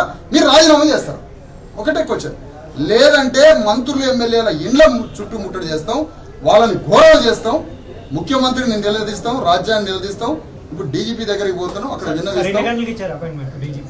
ఇప్పుడు అదే 132కి అయితే రండి అని అంటారు, కానీ ఇంకా మాకు కొంతమంది రావాలి, వీళ్ళని తీసుకొని పోవాలి. అందుకని రావేంద్ర ఎక్కడ సార్ గుళ్ళు బయట పెట్టట్లేదు.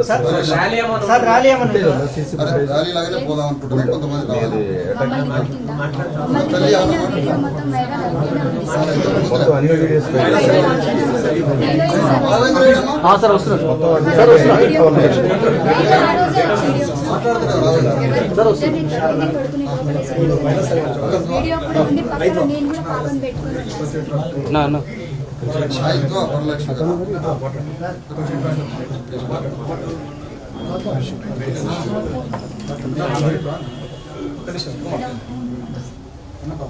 ఐదవ మహిళా సంఘం నుంచి అండి. బాధితులు ఇప్పటికీ కూడా మాకు న్యాయం కావాలి అని అడుగుతుంటే కులం లేదు, మతం లేదు, మేము అన్ని సమానంగా ఉన్నాం, ప్రజాస్వామ్యం ఇది అంటున్నాం. ఇప్పటికీ 2026 లో ఉన్నాం, ఇప్పటికి కూడా ప్రజాస్వామ్యంలో మనం అడుగుతున్నాం బాధితులకు న్యాయం చేయండి అని. నాకు ఏ ఒక్కరు స్పందించండి. కులాలకు, మతాలకు వచ్చినప్పుడు అందరు ఎమ్మెల్యేలు రావాలి, అందరు ఎంపీలు రావాలి, అందరు ప్రతి ఒక్కరు ప్రజాప్రతినిధులు అందరూ వచ్చి ఇలా సంఘీభావంగా ఉండాలి. వాళ్ళు కోరుకునేది ఒకటే, నా బిడ్డ చనిపోయింది, నాకు న్యాయం కావాలి. న్యాయం ఏడానికి కూడా మనం ఎందుకు వెనకాడుతున్నాం అంటే చట్టాలు తెచ్చుకోవడానికి మనం పోరాటాలు చేయాలి, తెచ్చుకున్న చట్టాలను మీరు అమలు చేయండి అని చెప్పేసి పోరాటాలు చేయాలి. జైలుకి వెళ్ళినాక కూడా వాళ్ళని బయటకు పంపిస్తే మళ్ళీ తీసుకెళ్ళండి అని చెప్పారట. అంటే మొత్తం పోరాటం చేస్తూనే ఉండాలా? దళితులు అంటేనే పోరాటం చేయడానికి పుట్టారా? దళితులు అంటే వివక్ష చూసుకోవడానికి పుట్టారా? అసలు దళితులను ఎందుకు ఇంత వివక్ష చూపుతున్నారు? లేదు అని చెప్తున్నారు కదా, లేదు అని చెప్పడానికి ఇప్పుడు మీకు అవకాశం వచ్చింది కదా, దీన్ని నిరూపించుకోవాలని మేము కోరుకుంటున్నాం. అయితే బాధితుల తరఫున 5వ మహిళా సంఘంగా మేము వాళ్ళకి మద్దతుగా ఉంటాం. ఇప్పటికీ మీరు న్యాయం చేయకపోతే మాత్రం పోరాటాన్ని ఉధృతం చేస్తాము. మహిళా సంఘాలు కలుపుకొని బాధితులకు అండగా ఉంటాం. జేఏసీ రాష్ట్ర అధ్యక్షుడు రావేంద్ర వీరాజు గారు 2 మాటలు మాట్లాడతారు. ఒక అమ్మాయికి ఇందులో కొద్దిగా హెల్త్ బాగాలేదట. మా ఆడవాళ్ళు మొత్తం గుడికి వెళ్తారు. ఆ రోజు గుడికి వెళ్తే వాళ్ళని ఇట్లా మా భార్య, మా అమ్మ, మా అక్క, మా వదిన, మా పిన్ని వీళ్ళందరూ గుడికి వెళ్తారు. వీళ్ళని చూసి వెంబడే గేట్ వేసుకున్నారు. ఎందుకు గేట్ వేసుకున్నారు అది అని అడిగితే, ఫస్ట్ మీరు 100 రూపాయలు ఇచ్చి గుళ్ళకి రావాలంటే, ఎందుకు సార్ మేము అడిగితే, ఫస్ట్ మీరు గుళ్ళకి రావాలంటే 100 రూపాయలు అంటే, అదే ఏంటి సార్ మీరు టెంకాయ తీసుకున్నాం కదా, మీరు టికెట్ ఉందా లేక టోకెన్ ఉందా అని అడిగితే, అవన్నీ ఏం లేదు, మీరు 100 రూపాయలు ఇస్తేనే రావాలన్నాడు. అయితే మేము అదే సార్ మీరు టికెట్ అన్ని ఇవ్వండి లేకపోతే టోకెన్ అని అంటే, అవన్నీ ఏం లేదు, ఫస్ట్ అయితే మీరు 100 రూపాయలు ఇస్తారు అంటే, మేము ఏం సార్ అని మేము అంటే, ఇక మా వాళ్ళని మా భార్యని నువ్వు అసలు మా శాఖలో తీసుకున్నావు, నువ్వు మధ్యగానంట అదే అని గలీజ్గా మాట్లాడతారు. ఇక వీళ్ళు ఏడుకుంటా కిందికి వచ్చినాక వీళ్ళు నాతో చెప్పారు, ఇట్లా అన్నారు అన్ని చెప్తే నేను పోయి అడగనికి పోతే అందులోనే నన్ను పట్టుకొని కొడుతూనే ఉన్నారు, నువ్వే నన్ను అడిగేంత అది అని. సార్ ఫస్ట్ ఇక్కడ ముఖ్యంగా ఏంటంటే, నా భార్య ఎస్సీగా కాదా, నా బిడ్డ ఎస్సీగా కాదా, వీళ్ళు కులం గురించి కొట్లాడుతున్నాం సార్. నా బిడ్డ చచ్చిపోయిందని మేము కడుపు కోసం మేము కొట్లాడుతుంటే ఇక్కడ కులం కోసం కొట్లాడుతాం సార్. మీకు కులమే కావాలా, నా బిడ్డ న్యాయం జరిపిస్తారని మేము కొట్లాడుతుంటే ఇక్కడ కులం గురించి మాట్లాడుతాం సార్. అది కులం అయితేనే, మాది అయితేనే మీరు న్యాయం చేస్తారు సార్. న్యాయం అంటే కులం కాకపోతే చేయరా? ఇది సార్ మేము ఒప్పుకున్నది. కొట్టిన వాళ్ళ సర్పంచ్ ఉన్నాడా? అక్కడ పక్కనే ఊకొని కొట్టేస్తున్నారు సార్. సర్పంచ్ ఎలక్షన్ అప్పుడు మీరు వేరే పార్టీకి సపోర్ట్ చేశారని ప్రధానమైనటువంటి ఆరోపణ. దాన్ని ఏమన్నా కోపంగా చూపించి ఇప్పుడు ఏమన్నా అటాక్ చేశారా? అది కూడా మనసులో పెట్టుకుని. మాకు ఆ పార్టీల గురించి నేను తిరగలేదు అసలు, పార్టీల గురించి నాకు తెలియదు సార్. అసలు నేను ఎవరికి సపోర్ట్ ఏదో మా పని చేస్తున్నామా, తిన్నామా, ఇంట్లో పండుకున్నామా అనేది తెలుస్తాను. సర్పంచ్ కొడుకు కూడా ఉన్నాడా? సతీష్ రెడ్డి ఉన్నాడు సార్. ఎవరెవరు కొట్టారు పేర్లు చెప్పి సార్? ఫస్ట్ శ్రీనివాస్ రెడ్డి పక్కన శ్రీకాంత్ రెడ్డి మధురెడ్డి పక్కల సతీష్ రెడ్డి, తూకారాం రెడ్డి కొడుకు సతీష్ రెడ్డి సార్, సర్పంచ్ కొడుకు. దాని తర్వాత నరేష్ కన్నీ, ఇంకా పవన్, వాళ్ళందరూ ఉన్నారు సార్. మిమ్మల్ని ఎన్ని గంటల సేపు రూమ్ లో బంధించారు? 5:30కు నుంచి మొదలు పెడితే 8:30-9 అయింది మేడం. అమ్మ మీరున్నారు కదా, అంటే వాళ్ళు ఒక అబద్ధం ఆడుతున్నారు. అంటే ఈ దాడి జరిగినప్పుడు పాప లేనే లేదు అసలు అని అంటున్నారు, పాపను మేము ముట్టుకోలేదు అంటున్నారు. ఒక తల్లిగా మీరు ఏం చెప్తారు? నేను అక్కడనే ఉన్నప్పుడు పాపని నేను ఎక్కడ పెట్టగలుగుతా? నేను కూడా అక్కడనే ఉన్నా, పాప నా చేతిలోనే ఉంది. పాపను వేరే దగ్గర పెట్టే సమస్య లేదు. ఎందుకంటే చిన్న పిల్లని వదిలేసి నేను ఎక్కడికి వెళ్ళలేను. ఒక్క క్షణం కూడా మా పాపని నేను వదిలిపెట్టి ఉండలేదు. పాప అయితే నా దగ్గరనే ఉంది. మేము వాళ్ళ కాళ్ళ దగ్గర పాప మా ఆయనకు ఇట్లా వదిలిపెట్టండి అని వాళ్ళ కాళ్ళ దగ్గర పెడితే తన్నేండ్రు. వాళ్ళు కాళ్ళతో తంతే పాప అట్లా దూరంగా పడింది. మా ఆడబిడ్డ తీసుకొని పాపకి ఓదార్చడం జరిగింది. ఎందుకంటే నన్ను కొట్టడం వల్ల నేను కింద పడిపోయినా. మా ఆడబిడ్డ తీసుకొని పాపను ఓదారుస్తుంటే ఆమె ఏడుపు ఆపలేదు, గట్టిగా ఏడుస్తుంది. తర్వాత నాకు ఇచ్చి సైడ్ కూర్చొని పాలు ఇవ్వు, నేను వాళ్ళకి ఆపుతా అని చెప్పేసి మా ఆడబిడ్డ నాకు ఇచ్చి వెళ్ళింది. నేను పాలకు పెట్టుకున్న పాపని, కానీ పాలు తాగట్లేదు పాప. ఇంకా పాలు తాగట్లేదు అని చెప్పేసి ఇంకా మళ్ళీ కొట్టొద్దుమని వాళ్ళకి ఎంత అడుగున్నా. సర్పంచ్ తూకారాం రెడ్డి కూడా అక్కడనే ఉన్నారు. కానీ వాళ్ళని ఎంత అడుగుకున్నా కానీ మాదిగలంజన్ చేసుకున్నాడు వాడు. అది చాలా గలీజ్గా మాట్లాడారు, నేను చెప్పలేకపోతున్నా. నువ్వు మాదిగలంజావు కదా, నీ గుడిమెట్లు ఎక్కే ధైర్యం నీకెవరిచ్చిరు, రెడ్డిలకు ఎదురు తిరిగే ధైర్యం నీకెవరిచ్చిరు అని చెప్పేసి జుట్టు బట్టి కొట్టడము, గొంతు బట్టి నొక్కడము, అక్కడ ఉన్న గోడలకేసి కొట్టడము జరిగింది. ఇంకా అంతలో నేను కింద పడిపోవడం వల్ల కింద పడ్డగా నుంచే పాప ముఖమన్నా చూసి వదిలిపెట్టండి అని పాపని వాళ్ళ కాళ్ళ దగ్గర పెడితే పాపని తన్నేసింది. ఇప్పుడు ఎలాంటి న్యాయం కావాలనుకుంటున్నారు? ఎందుకంటే మీ పైన దాడి చేశారు, కులం పేరు చెప్పి దూషించారు అని చెప్తున్నారు. ఎలాంటి శిక్ష పడితే బాగుంటుంది అనుకుంటున్నారు? మీ పాప ప్రాణాలు కోల్పోయారు. మా పాప ప్రాణం తీసిన వాళ్ళు ఎవరైతే ఉన్నారో వాళ్ళకి మాత్రం ఉరిశిక్ష పడాలి.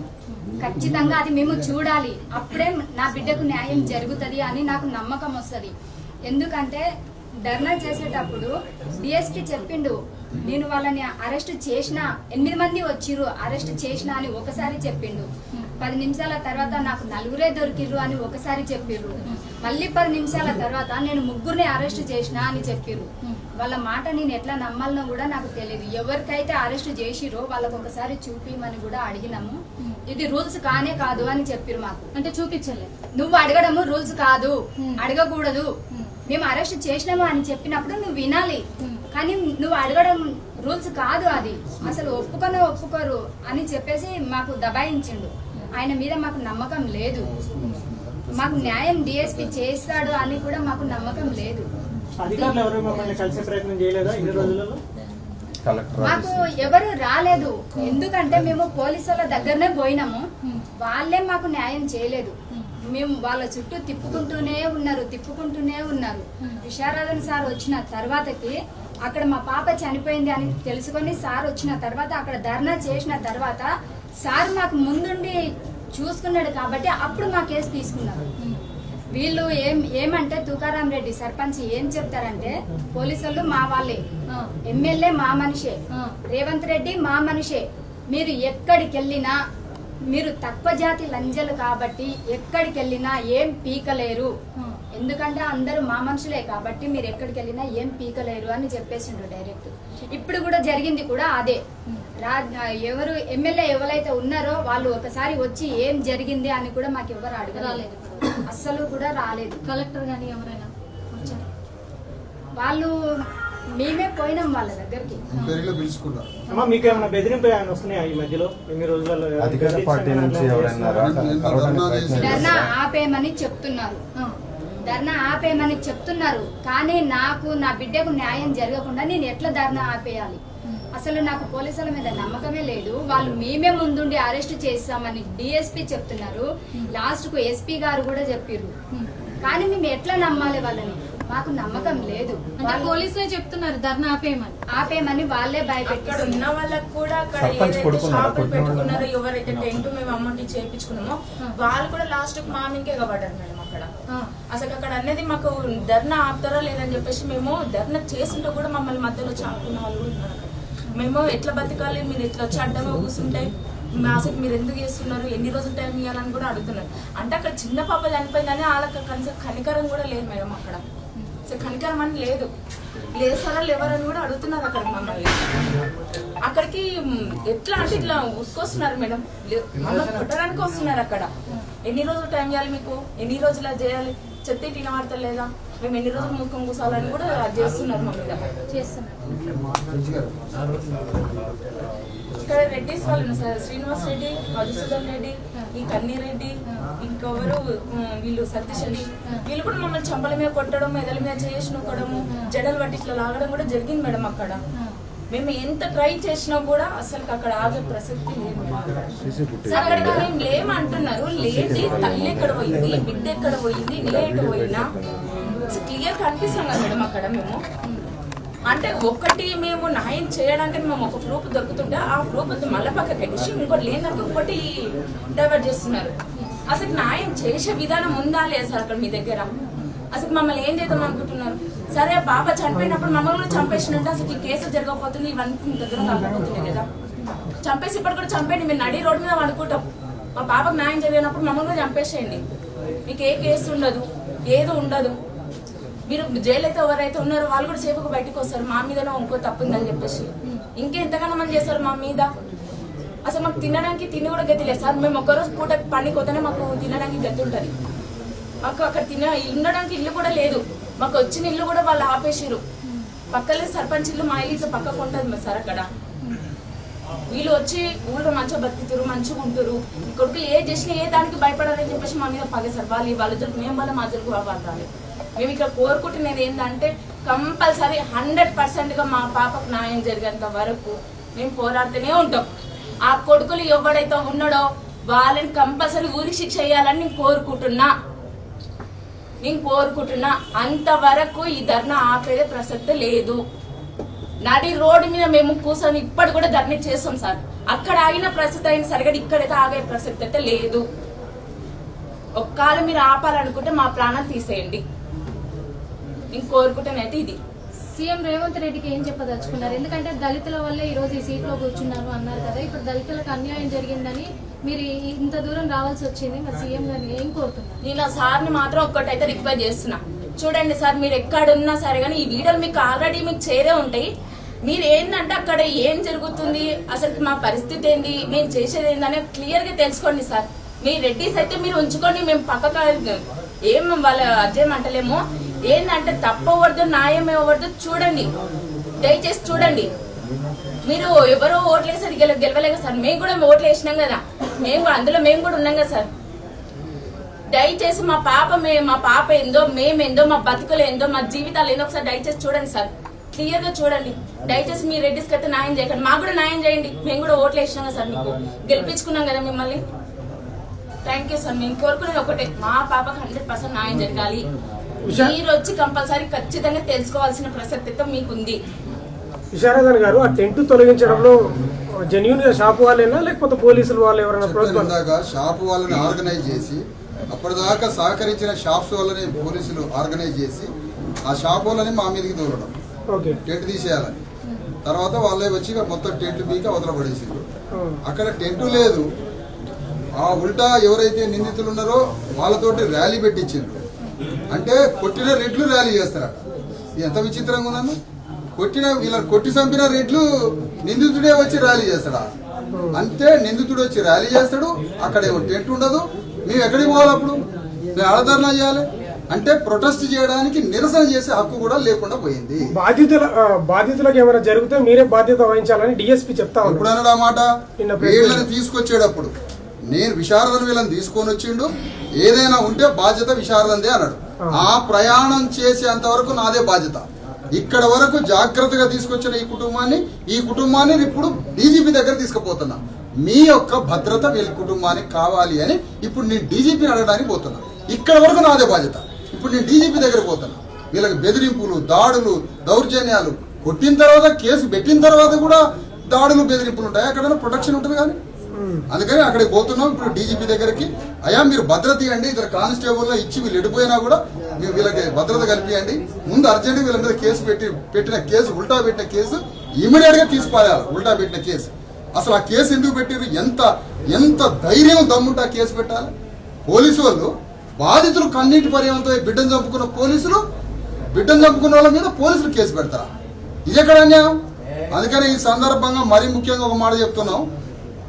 మల్లు రవి, మల్లు బట్టి విక్రమార్క ఇద్దరిని దళితుల్ని కాపాడమని అంబేద్కర్ రిజర్వేషన్ సీట్లు ఇస్తే పోటీ చేసి గెలిచారు.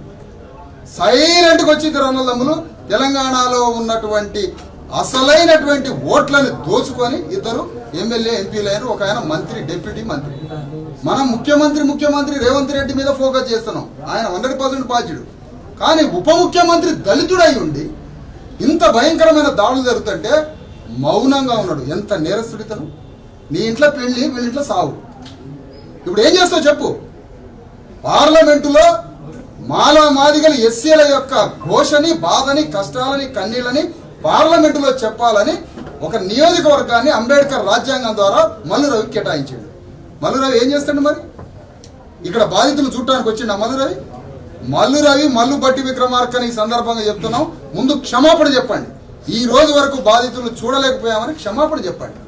పక్కనే ఉన్నటువంటి షాద్నగర్ ఎమ్మెల్యే ఎవరన్నా? శంకర్, ఈర్లపల్లి శంకర్. కులానికి ఒక చాకలి రజక నీ రక్త బంధువులను పడేసి కొట్టారు, చంపారు నీ రక్త బంధువులు. నువ్వు ఎమ్మెల్యే అయింది ఏ విధంగా వెళ్ళావు? ఒక బీసీగా, ఒక చాకలిగా అసెంబ్లీలో పోయావు. వీళ్ళకి సహాయం చేసి చరితార్థుడు అవుతావా, చరిత్ర హీనుడు అవుతావా తెలుసుకోవాలి శంకర్. అందుకనే ఎమ్మెల్యే శంకర్, మంత్రులు, ఎస్సీ మంత్రులు, ఎస్సీ ఎమ్మెల్యేలు ఈ బాధితుల్ని మీరు సుఖంగా మీరు అంత దూరం రాలేరు కాబట్టి, నాగర్ కర్నూలు, హైదరాబాద్లోనే బాధితులు ఉన్నారు కాబట్టి ఎస్సీ ఎమ్మెల్యేలు, ఎస్సీ మంత్రులు, బలహీన వర్గాల మంత్రులు, ఎమ్మెల్యేలు ఉన్నారు. బీసీ ఎమ్మెల్యేలు, మంత్రులు ఉన్నారు. ఎస్సీ ఎమ్మెల్యేలు, మంత్రులు ఉన్నారు. మీరు నాగర్ కర్నూలు లాగా చెమటలు పడి ఆడొస్తారో కానీ కుటుంబం ఏండే ఉంది కాబట్టి వీళ్ళని బలకరించి వీళ్ళకి కొద్దిగా ధైర్యం చెప్పి వీళ్ళ మంచి చెడు చూడటానికి రమ్మని కోరుతున్నాం. వీళ్ళకి న్యాయం చేయడంలో పోరాటంలో భాగస్వాములుగా మాట్లాడు. రాజస్థాన్లో దళితుల మీద దాడి జరిగితే ఎమ్మెల్యేలు మంత్రులు ఒక సందర్భంలో రాజీనామా చేసి పారేశారు. ఒక సందర్భం బతికేందుకు ఈ పార్టీలో ఉండి మా వర్గాల మీద దాడులు చేస్తారని రాజీనామా చేసి పారేశారు. ఆ ధైర్యం ఉందా మీకు? ఆ ధైర్యం లేదు. కనీసం పలకరియడానికి వచ్చిందా? లేదు. అందుకని ఈ సందర్భంగా అంటున్నాం, రెట్లు ఎంత నేరస్తులో వీళ్ళని కొట్టడంలో, ఓపెన్ గా చెప్తున్న ఈ మాట, రెట్లు ఎంత నేరస్తులో వీళ్ళని కొట్టడంలో ఈ బాధిత వర్గాలైనటువంటి ఎస్సీ బీసీలు కూడా అంతే నేరస్తులు. ఎందుకు? మీరు మౌనంగా ఉండబట్టే ఈ దాడులు జరుగుతాయి. మీరు రక్షించే చర్యలు మీ నుంచి ఎలాంటి లేవు కాబట్టి వీళ్ళ మీద దాడులు జరుగుతాయి. అందుకని ఈ సందర్భంగా ఎస్సీ మంత్రులు, ఎస్సీ ఎమ్మెల్యేలు, బీసీ మంత్రులు, బీసీ ఎమ్మెల్యేలు వీళ్ళ పోరాటంలో పాల్గొని వీళ్ళని రక్షించి నిందితుల మీద కేసులు బుక్ చేసే దాంట్లో ఇన్వాల్వ్ అవుతారా, మీరు రాజీనామా చేస్తారు. ఒకటే క్వశ్చన్. లేదంటే మంత్రులు ఎమ్మెల్యేల ఇండ్ల చుట్టూ ముట్టడి చేస్తాం, వాళ్ళని ఘోరాలు చేస్తాం, ముఖ్యమంత్రిని నిలదీస్తాం, రాజ్యాన్ని నిలదీస్తాం. ఇప్పుడు డీజీపీ దగ్గరికి పోతున్నాం, అక్కడ విన్నవిస్తాం. ఇప్పుడు అదే 132కి అయితే రండి అని అంటారు, కానీ ఇక మాకు కొంతమంది రావాలి, వీళ్ళని తీసుకొని పోవాలి. అందుకని రావేంద్ర ఎక్కడ సార్ గుళ్ళు బయట పెట్టట్లేదు ర్యాలీ లాగానే పోదాం అనుకుంటున్నాం. కొంతమంది రావాలి. అన్ని వీడియోస్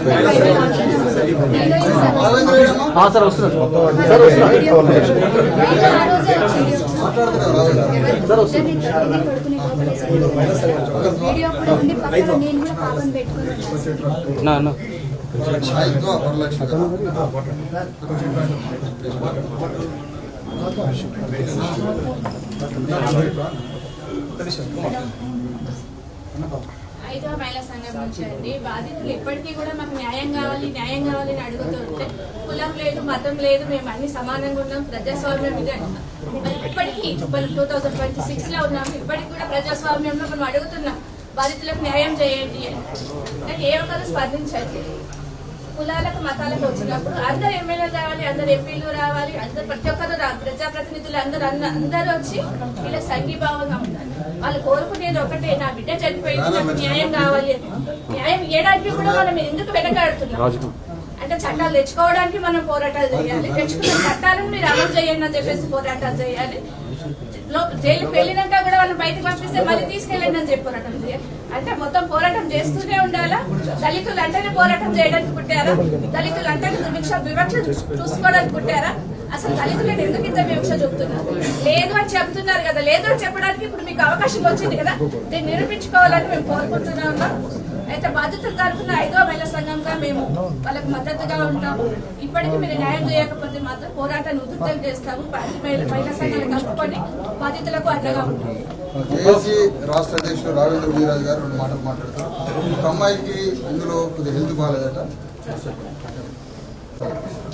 నేడు జరుగుతున్న తంతంతో కూడా ఇంత దుర్మార్గంగా ఉందంటే బాధితులు బయటకు వచ్చి మాకు బాధ జరిగింది అని చెప్పి తెలంగాణ రాష్ట్రం అంతా, తెలంగాణ ఉన్న సమాజం అంతా కూడా దీన్ని అసలు ఎక్కడ కూడా ఎవరు యాక్సెప్ట్ చేయలేని పరిస్థితి. ఒక కులం కోసము, ఒక వర్గం కోసమే మాట్లాడి ఈ ప్రభుత్వ వ్యవస్థ మొత్తం వాళ్ళ కోసమే పనిచేస్తున్నట్టుగా ఇక్కడ తెచ్చిన పేపర్ గా కనిపిస్తుంది. మరి ఇంత దారుణంగా ప్రవర్తించాల్సిన అవసరం. బాధిత మహిళలు, బాధిత బీసీగా ఎంపీసీగా ఉన్నారు. సరే ఎవరైనా సరే ఏ కులాన్ని బట్టి నువ్వు న్యాయం చేస్తావా?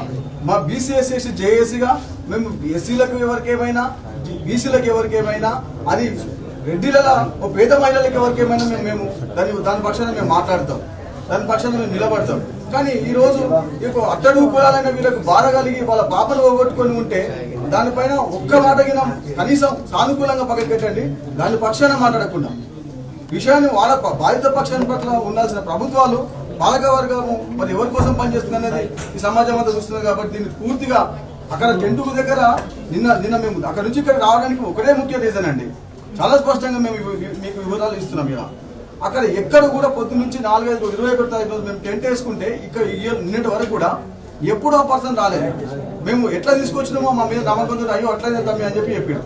కానీ నిన్న పొద్దు నుంచి ఆయన కావాలి కాసినట్టుగా ఆ టెంట్ వాళ్ళు ఉండడం, ఆ షాపులో వచ్చి మా మీద ఇబ్బంది పెట్టడం, కావాలని తీసేయమని చెప్పడం, తీయకపోతే నేను నాకు అన్నా 10,000 అయితే 10,000 ఇస్తాం కానీ అన్న ఎందుకు తీస్తారంటే ఒకటే మాట అంటే అన్నా నాకు వద్దన్న వేరే ఆటో ఉంది, నాకు టెంటే కావాలి, నువ్వు పైసలు ఇవ్వకుంటామని. అంటే చూడండి ఎంత దుర్మార్గం, కావాలని మనం ప్రోవోక్ చేస్తుంది. పోలీసులు అర్థం చేసుకుని మా పరిస్థితిని వాళ్ళు ఓపెన్గా చెప్తున్నారు, మేము వీడియోలు ఇట్టున్నాం మీకు కావాలని ఇస్తాం దానిపైన. ఒక్కటే అది పని. మా ధర్నా దీక్ష శిబిరాన్ని మేము శాంతియుతంగా మేము సమాజానికి తెలియజేసే ప్రయత్నం చేసినాము. రాష్ట్రం అంతా కూడా అక్కడికి వచ్చి సంఘీభావం తెలియజేయడం జరిగింది. నిన్న మొన్న అవే జరిగినాయి. అనేక సంఘాలు, అనేక పార్టీలు, అందరినీ మేము కలుపుకొని ఈ జేఏసీ ఆధ్వర్యంలో దాన్ని శాంతియుతంగా నిర్వహించినాం. ఎక్కడ సంఘటితంగా మేము అసాంఘిక చర్యలు ఎక్కడ మేము పాల్పడలేదు. కానీ అటువంటి జరుగుతున్న దానిని కలెక్టర్ గారు మరి అక్కడ ఉన్న ఎస్పీ గారు వారిపైన కొంత నమ్మకం ఉండే మాకు. నిన్న ఇచ్చిన స్టేట్మెంట్ తోటి ఆ నమ్మకం కింద పోయింది. మాకు ఇమీడియట్ గా మేమందరం నాయకత్వం అందరం కూడా వీళ్ళకు న్యాయం చేయాలంటే మరి డీజీపీ గారికి మరి మా వినతి పత్రం ఇచ్చుకోవాలని ఉన్నది. కాబట్టి దీని పట్ల మేము పూర్తిగా వాళ్ళకు న్యాయం జరిగే వరకు ఆ మహిళలు వాళ్ళంతా కూడా వాళ్ళు చెప్పిన వాటిని మేము తీసుకున్నాం తప్ప ఇక్కడ మేమెక్కడ ప్రొవోక్ చేసింది ఎవరు లేదు. ఇలా 100% ఈ మీడియా మిత్రులందరూ గుర్తుంచుకోవాలి. ఏ అవాస్తవాలు ఎవరైనా రాసినట్లుంటే దాన్ని సరి చేసుకొని మరి దాన్ని ముందుకు తీసుకోవాలని తెలియజేసుకుంటా. ఈ బాధ్యత మనకు ధర్నా శిబిరం లేకపోతే ఎక్కడ ధర్నా చేయాలి? అది శిబిరం లేకపోతే ఏం చేయాలి? అది అక్కడ ధర్నా లేకుండా టెంట్లు అవన్నీ తీసేసి కాల్ చేసి ఎంబడే అక్కడ గుంజు పడేసి ఎంబడే శిబిరం వెళ్ళిపోయారు. ఉల్టా మళ్ళీ మా మీదకి వాళ్ళు పెద్ద భారీ ఎత్తున ఆ గ్రామస్తులంతా వస్తే 144 సెక్షన్ పెట్టి గందరగోళం చేసి ఎక్కడో అక్కడ చెలరైపోయేటట్టుగా చేసి మా మీదకి వద్దాం అనుకున్నారు. శిబిరం లేదు, ఏం చేయాలి చెప్పండి. మళ్ళా ఇది ఏం చెప్తాం ఇంకా మీకు? మేము చెప్పి అనౌన్స్మెంట్ చేసినాం సార్. దాన్ని ఆ విషయాన్ని ఇంకొక విషయము మేము ఫైనల్ గా అనౌన్స్మెంట్ చేసినాము. అక్కడ మొత్తము పోలీసు వాళ్ళు ఉండగా మేము అనౌన్స్మెంట్ చేసినాము. మేము ఇక్కడ మాకు ఇక్కడ లేదు, మాకు చాలా ఇబ్బందికరంగా ఉన్నది కాబట్టి మేము ఇంకో దగ్గర చేస్తామని అనౌన్స్మెంట్ చేసినాము. వాళ్ళు లేకుండా వాళ్ళేనో మా కాపలా లేకుండా కనీసం మాకు సెక్యూరిటీ లేకుండా వాళ్ళు ఉంటే అంటే మమ్మల్ని ఏదో విధాలు చేద్దామని అనుకున్నారు వాళ్ళు. కాబట్టి ఆ విషయాన్ని గ్రహించి మేము ఇక్కడికి వచ్చి మేము సెక్యూరిటీ అదంతా కూడా మేము ఇక్కడ మాట్లాడుకుంటాం. మరి డీజీపీ దగ్గరికి వెళ్తున్నాం. అక్కడ ప్రెస్ వాళ్ళకు కూడా కొంచెం మీరు కాంటాక్ట్ చేసి ఆల్రెడీ అక్కడ వెయిట్ చేస్తాం. ర్యాలీగా వెళ్తున్నారా సార్? ర్యాలీగా వెళ్తున్నారా? అదే చూస్తాం ఇక్కడ పరిస్థితి కింది దిగినాక పొజిషన్ పట్టించాం. పోలీసులు మీరు అన్న చాలా మాట్లాడారు.